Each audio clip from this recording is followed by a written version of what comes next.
Hi, welcome to my studio. My name's Jason Morgan. I'm a wildlife artist and I've got another one of these short image editing for artist videos.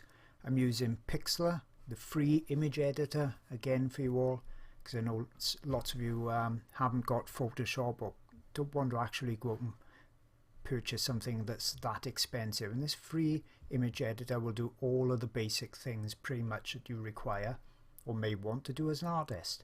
Now, on a previous video I showed you how you can use the magic wand to get rid of a pretty much even toned background. But what do you do then if you've got something really complicated, such as this cheetah I photographed in a wildlife park and that real unnatural fence background? So this is the kind of thing that lots of artists find problems with. So what I'm going to do is just show you exactly what I would do to replace this with just a sky with some clouds, just any background really. Now, I'm not trying to create a superb Photoshop digital image. When I do these editings for my own benefit, for paintings and drawings that I'm doing, I'm just trying to see what the background will look like, and I'm trying out different ideas. Okay, so I've just imported this cheetah image, and down below that I've imported or opened a simple image of a cloud that I also photographed. So I'm going to put that down the bottom out the way, click on the cheetah just so that's up and selected. On this right hand side you can see here in light blue it's called background. If I double click on this little lock, that will then become a layer. I'm going to right click that and duplicate the layer. Just means we've got two layers there, one over the top of another, a copy of this. So if anything goes wrong I can always just go back to this original image. Over on the left hand side this is called the crop tool. I've selected that, and the reason I'm doing it, I'm just going to go up by here, left click, hold it down, drag and pull right down to the bottom, because all I'm doing is letting go, hitting return, and I've just cut off some of the top area because I wanted more of a portrait, panoramic view. I'm using the little wheel on my mouse to scroll in. I can scroll in with that and scroll out. So onto the cutting of the image. On here on the left hand side, the lasso tool, it's red. I'm selecting that. I'm going to put feather at 10.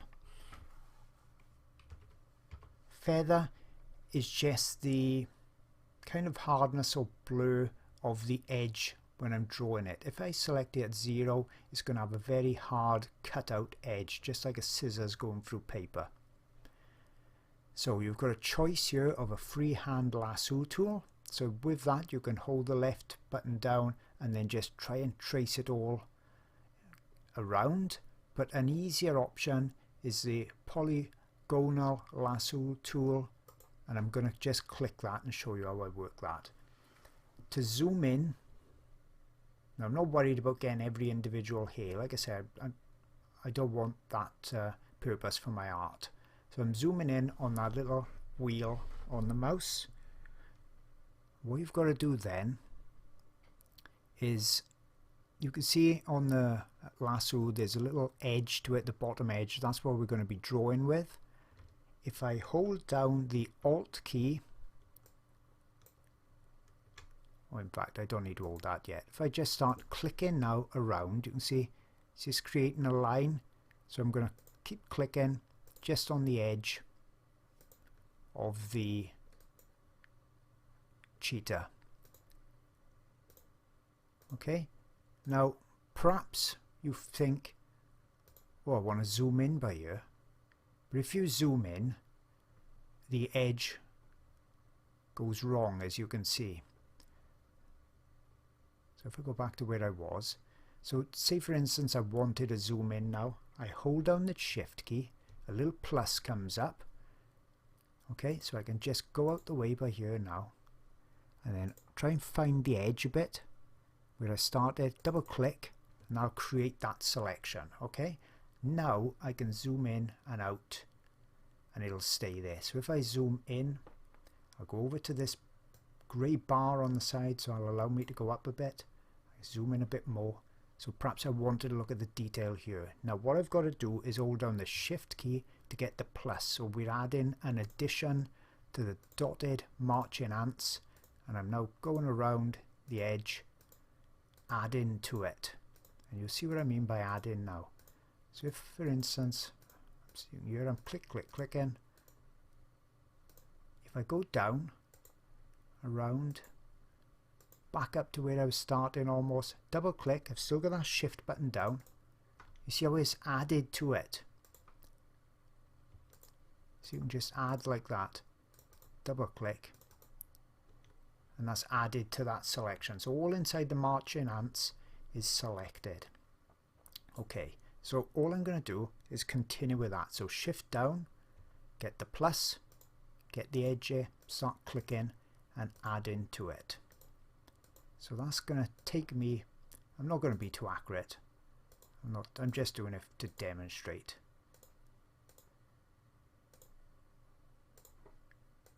See, so I can select another big chunk. That's added to it. Go over here. Continue. So shift is down again. It's being held down all the time.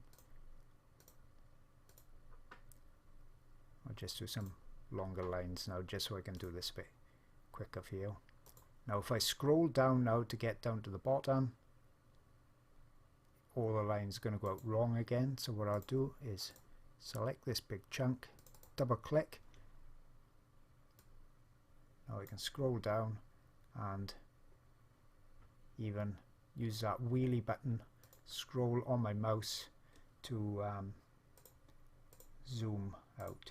Now this complicated fur down here, I'm not concerned about that. I'm just gonna, like I say, I'm just doing it for the benefit of getting a sky in there and showing me if the sky will look good when I actually do the drawing or the painting, just seeing what different backgrounds will look good. So I've still got that shift button down. I'm going to go over here back to where I started, double click, got another chunk there, done, and then shift button down again, click click click, selecting all the way along.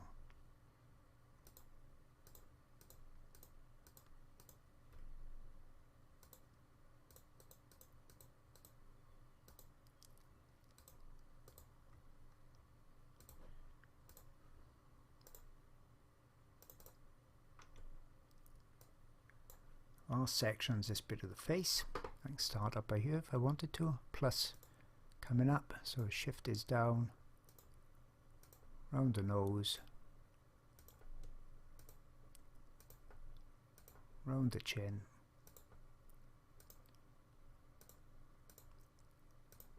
and then I'll come outside of these marching ants and then double click, finishes it off. So you can see there, that's everything done as marching ants. Now, everything inside there, if I push delete to get rid of it now, will disappear. But what I want is the background to disappear. So I need to find,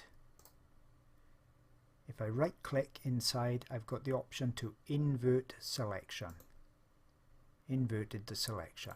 Okay, so now everything outside of the cheetah is selected. So all I'm going to do now is click delete. You can't see any difference because over here I've still got layer 0. If I undo the tick on there, that's just deleted. Well, it hasn't deleted, it's hidden from view. I'm not seeing that layer 0. So all I'm seeing now is layer 0 copy. Okay, so I've cut it away. Simple enough. Now to put the other background in place, I've selected the cloud picture.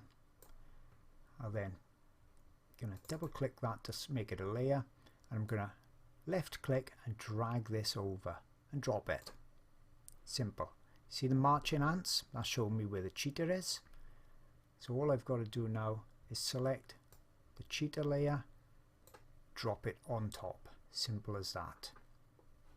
So that's a different background in there. If I go, if I just double click that, if I select my little arrow tool a minute, go inside, right click, no, you have to excuse me, I'm not used to this as much, keep that lasso tool, right click and just go deselect all and the marching ants go.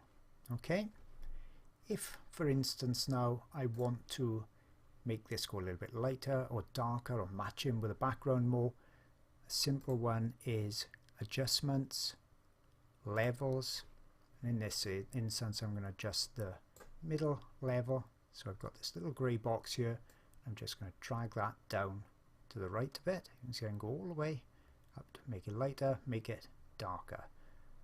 I kind of like it like that. I just OK that. So that's a different background put in on a so I've cut out that complicated background and put in a simple background. Okay, now somebody asked me over on my Patreon channel, they said if they wanted to then flip the subject, how can they do it without everything flipping? Okay, so I've got the layer of the cheetah selected, and if I go layer and then I go flip layer horizontally, just the cheetah is moving. So I'll edit, undo that again. If I show you again, just layer, flip layer, horizontal, just the cheetah moved, you see? So I can move that cheetah, that's a separate layer, put it wherever I wanted to. So you've always got these edit undos. If I selected the clouds and I went layer, flip layer, horizontally, just the clouds move. So you've got that control over it whenever you want, and that's how you get each individual layer just to flip on there. So won't complicate it anymore. I like to keep these videos really simple, and I hope that's helped you out if you're going to put in or cut out a very complicated background. And I'll see you all again real soon.